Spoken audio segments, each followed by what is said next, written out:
Welcome. In this video, I will show you how to check iPhone battery health and cycle count.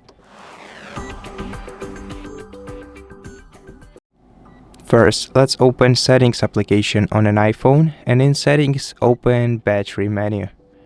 Then in Battery menu, scroll down to Battery Health, tap on it, and here you'll find the general state of your battery health, your maximum charging capacity, and also the cycle count, so the number of times your iPhone has used your battery capacity, 100% of your battery capacity. And so that's where you check your battery health. I hope that you found this video helpful, and if you did, please consider subscribing to our channel, leave us a like in the comment below, and I'll see you in the next one.